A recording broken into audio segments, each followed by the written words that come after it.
오늘 슬로보아라는 분이 나오고 그 딸들이 5명이 나옵니다. 그래서 이렇게 민수기를 이제 우리가 대하면서 비느하스를 기억하셔야겠죠. 비느하스. 아론의 손자 비느하스. 그래서 새 포도주를 담기 위해서 새 부대가 필요한데 모세와 그 엘리야살만 해도 벌써 이스라엘 백성들이 죄 짓는 것에 익숙해 있어서 그냥 넘어가려고 했는데 이 비느하스라는 아론의 손자 엘르아살의 아들 제사장의 아들이죠. 대제사장 아들이 그걸 견딜 수가 없어서 창으로 쳐서 죽이게 되고 하나님께서 이렇게 말합니다. 엘르아살이 정말 내 마음, 내 질투하는 그 마음을 가지고 그가 질투했다. 그래서 연병이 멈추게 되는 것을 우리가 보게 됩니다. 그래서 이제 역사가 바뀌면 새로운 사람이 필요합니다. 새로운 사람이 들어올 때 그냥 오지 않고 새로운 열정, 새로운 꿈, 새로운 비전. 그래서 그런 사람이 자꾸 들어오면서 기존에 있는 우리들도 어떻게 됩니까? 우리도 다시 또 더 신선하게 되고 또 우리도 다시 또 옛날 가졌던 그런 마음들을 회복하게 되는 겁니다. 새로운 물이 자꾸 들어와야 되고 물은 흘러가야 되는 거죠. 물은 자꾸 흘러가야 됩니다. 한 곳에만 있으면 안 됩니다. 교회 봉사도 마찬가지예요. 한 부서에서만 봉사하면 안 돼요. 다른 부서로 자꾸 가야 돼요. 그래서 다른 부서에서 있던 사람이 우리 부서에 오면 이분이 열심히 일합니다. 그러면 기존에 있는 부서에 있는 사람들이 또 도전을 받고 더 열심히 일합니다. 또 내가 다른 부서 가면 또 다른 부서에서 열심히 일하는 걸 보면서 또 도전받고 더 열심히 일하고 그래서 나는 뭐 찬양팀, 나는 교사만 합니다. 그거는 바람직하지 않습니다. 어디든지 다 가야 돼요. 오늘도 여호수아가 나오지만 하나님께서 여호수아를 모세 부기자로 세웁니다. 왜 그렇습니까? 여호수아는 다 할 줄 알았어요. 여호수아는 싸움도 잘했고 여호수아는 기도도 잘했고 여호수아는 모세의 곁에서 모세의 비서 역할도 잘했고 그래서 여호수아는 뭘 해도 다 잘했어. 일을 다 파악하고 있어. 그래서 어떻게 됩니까? 그래서 이스라엘 백성이 지도자가 됩니다. 한쪽만 알아가 안 되는 거죠. 다 두루두루 일을 다 해봐야 되는 거예요. 주차 공사도 해야 되고 의자 정리도 해봐야 되고 두루두루 다 그래야지만이 하나님이 쓰시는 종이 될 수가 있고 그리고 또 그게 내가 계속 초보자의 심정 초보자는 어떻게 됩니까? 늘 호기심이 가득 차 있고 늘 열정적이고 늘 부지런하고 늘 배우려고 겸손하고 그런 심정을 일하게 됩니다. 자 그래서 이제 이 민수기에서 기억해야 될 첫 번째 사람은 비느하스 저번에 말씀. 오늘 또 기억해야 될 사람이 있는데 바로 슬로브앗의 딸들입니다. 그래서 우리 지난주 말씀드렸죠. 땅을 이제 나누기 전에 인구조사를 또 했다 그랬습니다. 그래서 인구조사를 하면서 5지파는 줄었고 7지파는 늘었다. 그래서 광야에서 늘기가 어렵습니다. 네, 그래서 광야에서 주는 것이 당연하다고 생각하면 큰 오산입니다. 광야 같은 삶에서도 느는 부족이 있다는 거예요.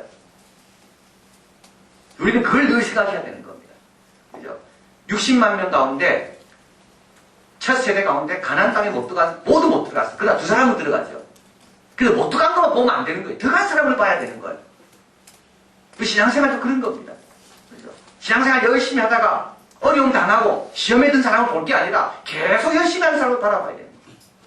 아, 저 사람은 어떻게 한 길을 저렇게 끝까지 갈 수 있는가? 그래서 지난주 말씀드린 것처럼 똑같은 모세의 지도자, 똑같은 모세 밑에서 한 사람은 가나안 땅까지 들어가고 왜 나머지는 다 광야에서 죽는가? 지도자가 달라서가 아닙니다. 지도자는 같은 지도자예요. 그래서 우리도 신앙생활 할 때 자세를 그렇게 가져야 되는 거예요.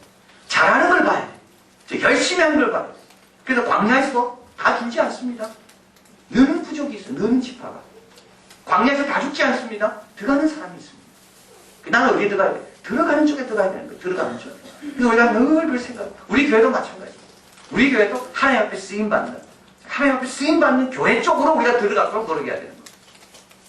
안 되는 교회, 자꾸 부흥 안 되는 그런 교회를 바라볼 게 아니라 잘 되는 교회, 부흥하는 교회, 막 역동적인 교회, 그런 교회를 바라보면서 우리는 그쪽에 들어가려고 노력해야 돼요. 그래서 항상 여러분 지혜로운 사람은 어떻습니까? 지혜로운 사람은 잘 되는 곳에 씁니다. 잘 되는 곳에는 이유가 있더라고요. 안 되는 곳에는 안 되는 이유가 있습니다. 그래서 안 되는 곳에 쓰면 안 돼. 안 되는 곳에 쓰면 나도 전염돼가지고 나도 그냥 회의적으로 바뀌는 거예요. 그러나 잘 되는 곳에 쓰는 거 보면 항상 비결이 있습니다. 이유가 있습니다. 잘 되는 사람은 선택이 다르고 생각이 다르고 자세가 다릅니다. 그러다 보면 나도 그걸 배우게 되는 거예요. 직장도 마찬가지죠. 사업도 마찬가지죠. 교회도 마찬가지죠. 가정도 마찬가지죠. 가정, 잘 되는 가정 곁에 자꾸 머물러야 돼요. 안 되는 게 당연한 게 아닙니다. 잘 못 되는 게 그게 자연스러운 게 아닙니다. 잘 될 수가 있는 겁니다. 광야에서. 자, 그래서 이제 땅을 이제 지파별로 나누고 제비 뽑아서 나누라고 주님 말씀하셨습니다. 그때 이제 문제가 하나 생기는 거죠. 그게 뭐냐면 이제 아들이 없는 슬로보앗 같은 경우입니다. 딸들만 5명입니다. 이들은 원래 땅은 아들에게 주도록 되어 있기 때문에 아버지의 이름이 땅으로 인하여 유산으로 기억 남게 되는데 아버지에게 아들이었기 때문에 아버지의 이름도 땅도 기억되지 못하는 겁니다. 그러니까 이걸 이제 슬로바앗의 딸 5명입니다. 말라와 노아와 호글라와 밀가와 디르사라,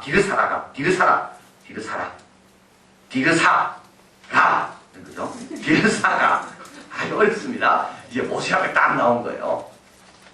5명의 딸을 잘 키우면 복 받는 겁니다.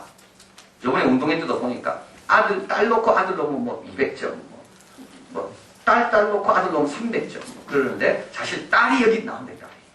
딸 5명. 이 사람은 딸 5명 놓고 아마 굉장히 힘들을지 몰라요. 자기 이름을 이어갈 아들이 없습니다. 그래서 작당을 못 받은 거죠. 이때 딸들이 모세에게 나옵니다. 참 용감한 딸들. 근데 이 용감이 어디서 나왔을까요? 이 용감은 아버지부터 나온 겁니다. 부모로부터 나온 겁니다. 왜냐하면 오늘 보면 이렇게 이야기합니다. 우리 아버지 3절. 우리 아버지가 광야에서 죽었으나 우리 아버지는 광야에서 죽었습니다. 그러나 여호와를 거스려 모인 고라의 무리에 들지 아니했다. 광야에서 죽지만 여러 종류로 죽습니다. 뱀에 물려 죽기도 하고요. 연병에 걸려 죽기도 하고요. 또 고라처럼 땅에 갈려 죽기도 했습니다. 네 아버지는 자로나 오르나 치우치지 않았다는 것. 우리 아버지를 존경하는 거죠, 딸들이. 그래서 딸들은 아버지를 볼 때 우리 아버지는 고라 편에 들지 않았고 우리 아버지는 물이 없다고 불평하다가 뱀에 물린 적도 없고 우리 아버지는 미디안 여인과 많은 사람이 24,000명이 가난하다 죽어갈 때 우리 아버지는 가정을 지켰고 딸들이 그걸 본 겁니다. 아버지가 얼마나 자랑스러워. 근데 아버지는 아들이었기 때문에 아버지 이름을 기억될 일이 없는 거예요. 길이. 그래서 모세 앞에 나온 거예요. 자, 그래서 딸이든 아들이든 부모가 신앙생활 잘하면요 자녀들이 부모로 인하여 하나님 앞에 당당해집니다. 부모의 그 은혜, 십계명 내에도 말씀드리겠지만 나를 사랑하는 자에게는 내가 천대까지 은혜를 베푼다 그랬습니다. 여러분 이게 참 중요한 말이에요. 하나님께서 은혜를 베푼다는 말은 천대까지 은혜 속에 산다는 말입니다. 이게 얼마나 큰 축복입니까? 천대까지 부자 가난한 그게 중요한 게 아니라 항상 하나님의 은혜 안에 머문다는 겁니다. 그래서 이 부모가 이렇게 잘 아버지가 섬기니까 아버지가 아들 없이 죽었지만 딸들은 모세에게 당당하게 나가지고 우리 아버지가 광야에서 죄 때문에 죽었습니다. 모든 사람이 죄 때문에 다 죽는 겁니다. 그러나 우리 아버지는 자로나오나 치우친 적이 한 번도 없습니다. 이 아버지의 이름을 기억되게 우리는 원합니다. 그래서 모세가 어떻게 됩니까? 이런 걸 처음 듣거든요. 그래서 모세가 하나님께 기도합니다. 5절 모세가 그 사인을 여호와 함께 품었다. 5절 여호와께서 모세에게 일러가라사대 6절이다 7절 슬로바스의 딸의 말이 옳으니 너는 반드시 그들의 아비의 형제 중에서 그들의 기업을 주어 얻게 하되 그 아비의 기업을 그들에게 누구에게? 딸들에게 돌려. 자, 슬로바스의 딸들은요 천국을 이번에 운동의 주제가 천국은 침노한 자의 것이라고 했죠. 그래서 얻은 겁니다. 가만히 있었으면 줍니까? 안 줍니다. 가만히 있었더라면 뭐 얻지 못했어요. 그런 아이들은 용기를 내서 모세에게 나아가고 모세는 또 정말 성숙된 사람이죠. 이것을 가지고 하나님께 의논하는 가운데 하나님의 지혜와 하나님의 말씀을 가지고 이 딸들에게 그 아버지 이름으로 유산을 주게 됩니다. 자, 그래서 여기 보면 이 5명의 딸의 이름이 나오는데 이 딸의 이름이 다 뭡니까? 도시 이름이라고 합니다. 도시 이름. 결국은 아버지 이름을 유지되길 원했던 딸들은 결국은 자기들의 이름도 이스라엘 땅에 여성이었지만 이름을 남기는 아름다운 열매를 얻었다. 자, 그래서 여기서 우리에게 주시는 도전이 있다면 뭡니까? 여러분 좀 상상력을 확대해야 됩니다. 상상력. 이것밖에 안 된다. 이런 생각 가지고는 절대 신앙생활 못합니다. 한 사물을 보더라도 다양하게 볼 수가 있는 겁니다. 한쪽 방향만 내가 봤습니까? 여러분 그게 다 아닙니다. 위에서도 볼 수 있고 거꾸로도 볼 수가 있는 건데 뒤에서도 볼 수 있는 겁니다. 상상력이 결핍된 사람은요 신앙생활이 굉장히 제한됩니다. 그러나 상상력이 풍부한 사람은 신앙생활할 때 항상 꿈과 비전이 있습니다. 상상력은요 공상하고 다릅니다. 공상은 그냥 헛된 것을 잠시 그냥 현실에 피하기 위해서 보는 게 공상이라면 상상은 뭡니까? 보이지 않는 것을 볼 수 있는 능력이 바로 상상입니다. 그래서 아까 불렀던 찬송처럼 우리는 두드리고 우리는 천국을 향해 두드린다. 이게 뭡니까? 이게 기도입니다. 이렇게 기도하는 사람은요, 기도가 간절합니다. 내 기도는 보통 기도가 아니다. 내 기도는 천국 문 앞에서 두드리는 기도가 내 기도다. 이런 사람은 기도하는 시간이 얼마나 신나는 시간인지 몰라요. 그러지 않고 또 기도해야 되나? 기도하기 싫은데. 이렇게 상상력이 제한된 사람은 신앙생활이 굉장히 힘듭니다. 모두 억지로죠. 그러나 아까도 마찬가지. 고난이 오지만 나를 주님께서 정금처럼 연단하시려고 이런 고난을 주시는구나. 내가 잘 견디자. 이렇게 상상력이 풍성한 사람은요, 모든 것이 다 감사함으로, 모든 것이 다 복이고, 모든 것이 다 의미가 있습니다. 토니 모리슨이라는 여자가 있는데요.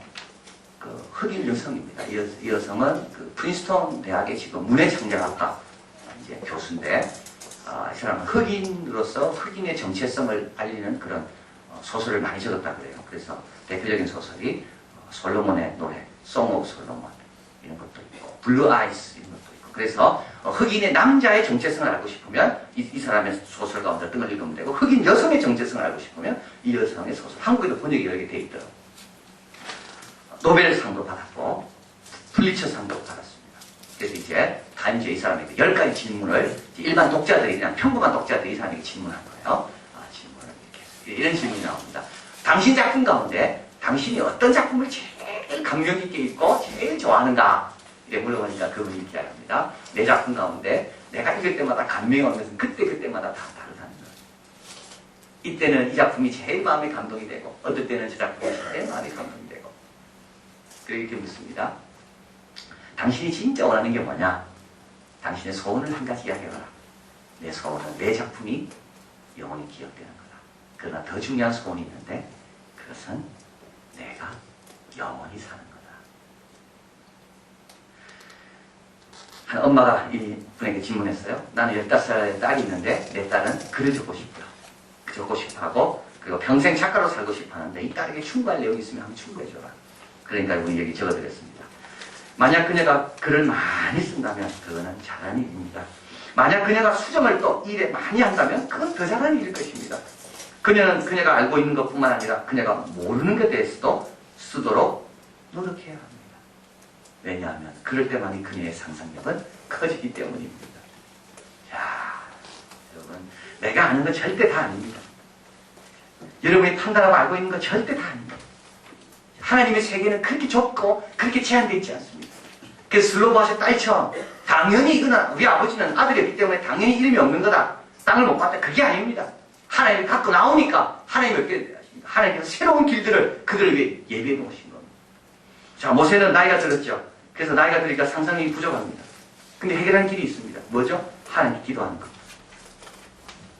그러니까 하나님께 기도하니까 그 사연을 여호와께 품으니까 여호와께서 모세에게, 모세가 알지 못했던 새로운 그 질서, 새로운 법들을 모세에게 알려주시는 겁니다. 자, 그래서 여러분, 우리도 상상력을 좀 더 크게 가져야 됩니다. 꿈과 비전을 좀 크게 가져야 됩니다. 그리고 모든 예배도 마찬가지. 예배 하나 가지고도 상상력이 건강한 사람하고 상상력이 제한된 사람하고 예배에 임하는 자세가 다른 겁니다. 우리가 지금 천국문 가까이에서 지금 하나님을 만나고 있구나, 이렇게 예배드리는 사람하고 그냥 또 예배야, 또 여기서 예배드려, 또 똑같은 거야, 이렇게 사람하고 하나님과 경험하는 게 다르다는 겁니다. 그래서 우리는 항상 상상력을 새롭고 신선하고, 그리고 또 이런 상상력, 슬로바스의 딸 같은 이런 사람들의 상상력을 가지고 우리는 도움을 받으며 하나님으로 또 나갈 때 하나님께서 우리 상상력을 늘 풍성하게 해주십니다. 자, 그래서 슬로바스의 딸들은 기도해서 얻은 자들이죠. 기도하지 않았으면 얻지 못했던 자들입니다. 그런데 이들이 기도할 수 있었던 것은 기존의 것만 생각하지 않고 새로운 측면에서 자기 아버지의 이름을 높이고 싶어하는 그 아버지를 존경하고 사랑하는 마음에서 그들에게 용기가 주어지고 모세에게 나갔다. 자, 그래서 이제 인구조사를 한 다음에 이제 땅을 배분하는 문제가 있는데, 이제 거기 위해서 하나의 중요한 새로운 법령이 여기서 만들어지게 됩니다. 자, 이제 아버지만 있고 아버지는 죽고 딸만 있는 가족에게는 어떻게 할 거냐? 딸에게도 유산으로 그 땅을 주어라. 자, 그리고 나서 이제 12절에 이제 하나의 문제가 해결되죠. 이제 땅 배분의 한 원칙이 하나 만들어지게 되고요. 그 다음에 이제 12절에 가보면 모세에게 같이 있습니다. 너는 이 아브림 산에 올라서 내가 이스라엘 자손에게 준 땅을 바라보라. 본 후에는 내 형 아론이 돌아간다. 진도도 조상에게 돌아가리니. 자, 이제 이게 뭐죠, 지금? 인구조사를 제가 새로운 인구가 지금 됐잖아요. 그리고 제사장도 아론도 죽고 이제는 어떻게 됩니까? 새로운 제사장 엘르아살이 서 있잖아요, 대제사장. 근데 지금 다 바뀌었는데 한 사람은 안 바뀌었죠. 모세만 안 바뀐 겁니다. 이제 모세가 바뀔 차례인 겁니다. 근데 이게 쉽겠습니까? 이게 어렵습니다, 이게. 그래서 모세가 계속 미적미적 하는 겁니다, 지금. 그러니까 하나님께서 모세를 이끌고 산에 올라가서 다 보여준 다음에 너는 그때 분쟁할 때 네가 내 거룩함을 드러내지 못했기 때문에 너는 약속의 땅에 못 들어간다. 그러니까 이제 한 사람을 세워야 된다. 그걸 지금 말씀하는 겁니다. 그래서 이 약속의 땅에 들어갈 준비가 이제 하나하나 되는 거죠. 맨 마지막에 뭐냐 하면 다 세운 다음에 이제 마지막으로 모세가 모든 것을 여호수아에게 이제 이야기해주는 그 이제 모세 후계자를 세우는 일이 이제 마지막 남은 겁니다. 그래서 오늘 본문에 나옵니다. 15절 같이 읽을까요? 모세가 여호와께 여짜와 가로되 16절입니다. 여호와 모든 육체의 생명의 하나님이시여 원컨대 한 사람을 이 회중 위에 세워서 17절 그로 그들 앞에 출입하며 그들을 인도하여 출입하게 하사 여호와의 회중으로 목자 없는 양과 같이 되지 않게 하옵소서. 모세는 압니다. 지도자 없이는 백성들은 목자 없는 양과 같이 된다. 14절에 보니까 신광야에서 회중이 분쟁할 때 내가 내 명을 거역하고 물가에서 나의 거룩함을 드러내지 않았습니다. 모세도 부족한 게 있습니다. 모세도 부족한 게 있습니다. 그러나 부족하지만 지도자가 있는 것이 백성에게 훨씬 낫다는 겁니다.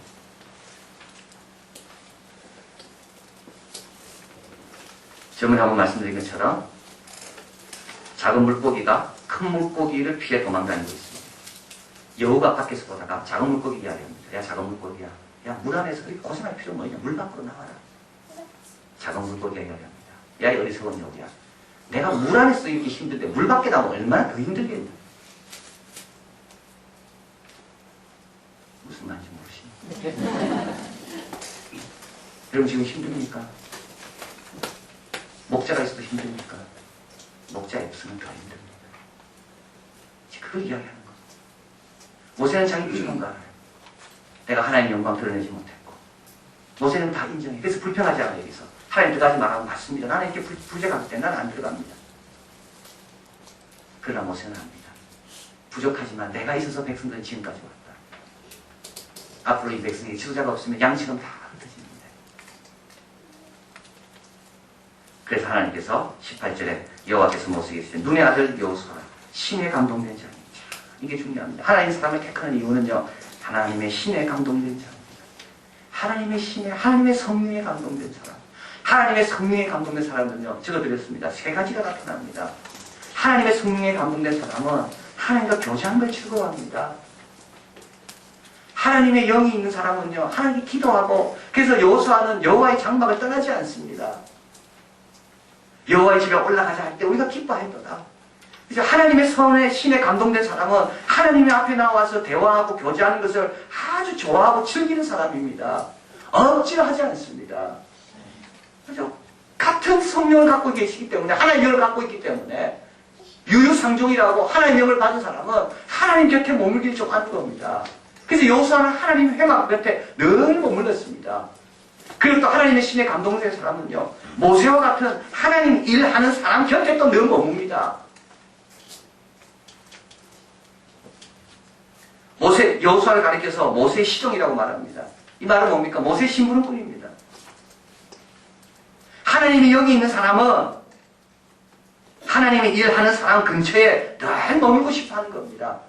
다른 사람보다 그 사람이 더 부러운 거예요. 그런 사람은 깨고 싶어요. 그래서 여호수아가 어떻게 됐습니까? 많이 배운 겁니다. 모세 곁에 머무니까. 그리고 마지막으로 하나님의 신이 감동된 사람은 어떤 일이든지 죽게 하듯 잘합니다. 왜냐하면 이는 보이지 않는 하나님을 섬기는 분이기 때문에 성령의 사람이기 때문에 그래서 여호수아는 싸움터에 가면 싸움도 잘했고 기도하면 기도도 잘했고 모세 옆에 심부름하면 심부름도 잘했고 40년 동안 보이지 않지만 광야 같은 것을 방황하고 헤맬 때도 여호수아는 하나님의 신, 성령으로 살았기 때문에 보인 것을 살지 않고 여호수아는 그걸 잘 견뎌낸 겁니다. 자, 그래서 하나님은 이야기합니다. 여호수아는 이미 내가 택했다. 이미 내가 택하고 그는 이미 내가 정직을 놓은 사람이다. 그를 데려다가 그에게 안수하고 제사장과 온 회중 앞에 19절에 제사장과 온 회중 앞에 이건 뭡니까? 새로운 사람들입니다. 이제 여호수아와 함께 새롭게 일할 사람들입니다. 이들 앞에서 그들을 안수하고 그들에게 임명해라. 자, 그리고 이제 여기 본문에 보면 21절에 그는 제사장 엘르아살 앞에 설 것이요 엘르아살은 그를 위하여 우림의 판결법으로 여호와 앞에 물을 것이요 그와 온 이스라엘 자손 곧 온 회중은 엘르아살의 말을 쫓아 나가며 들어올 것이니라. 이거는 뭡니까? 우림이란 말이 나옵니다. 우림과 둠림은 같은 말입니다. 이거는 뭐냐면 대제사장에게 갖고 있는 돌입니다. 그래서 이 대제사장이 앞에 흉패 가슴에 붙이는 12보석이 있죠. 그 보석에 보석 있고 그 위에 보석을 붙이는데요. 12보석 붙이는 걸 흉패라고 부릅니다. 12지파를 가리키는 거죠. 대제사장이 있는 곳에. 근데 거기에 주머니가 하나 있습니다. 그 주머니에 뭘 넣고 있었는가 하면 이 우림이라는 돌을 넣었습니다.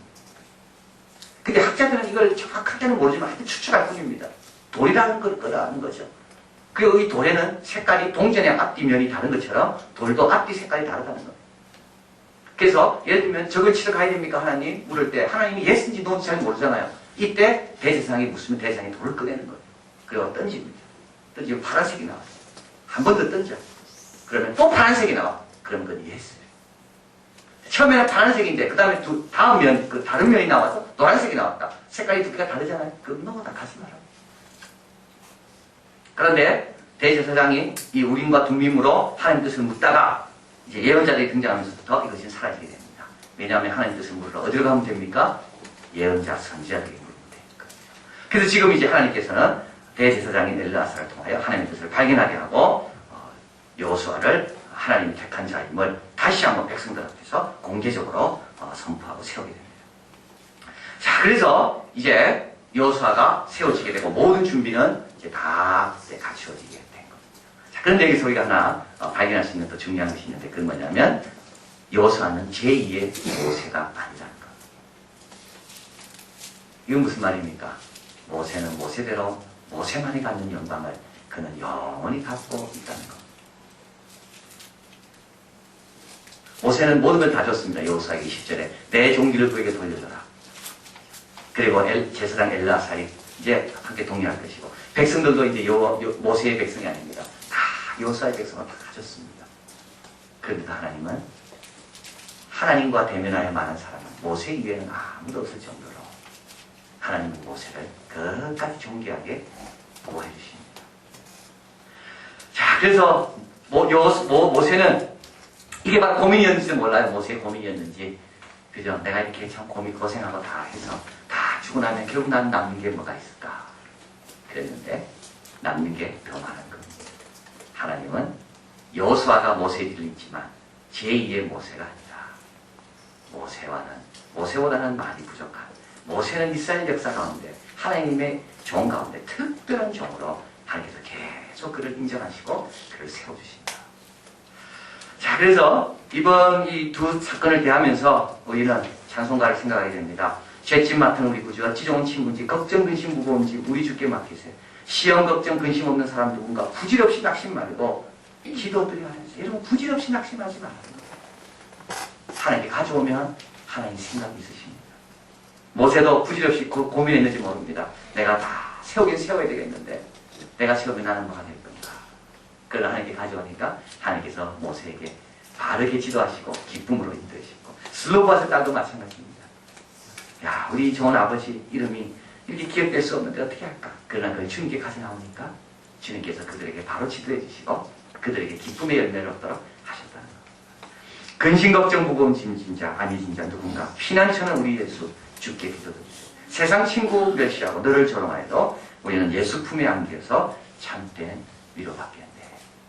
그래서 부질없이 낙심하지 마시고 어떻게 해요? 주님께 가져옵니다. 여러분 때로는 여러분 보고 비키라고 이야기할 겁니다. 비키라. 모세처럼 나이도 많이 늙었고 이제 모세 갖고는 안 되겠다. 새로운 세대인데 여러분 두려워하지 마. 염려하지 마. 주님께 기도하면 주님께서 다 좋은 길을 열어주시고 여러분 가정에 얻는 게 별로 없습니다. 슬로바처럼 그렇게 정직하게 살았는데 딸밖에 없어서 내 이름이 기억될 만한 아무 유산이 없습니까? 그래서 참 나는 허탈한 것 같아요. 그러나 그렇지 않습니다. 딸들이 용감하게 주님께 나와서 그 딸들의 5명의 이름으로 오히려 땅들을 누리게 되는 것. 문제는 주님께 가져오느냐. 부질없이 낙심 말고 주님께 가져오는 것. 기도하시겠습니다.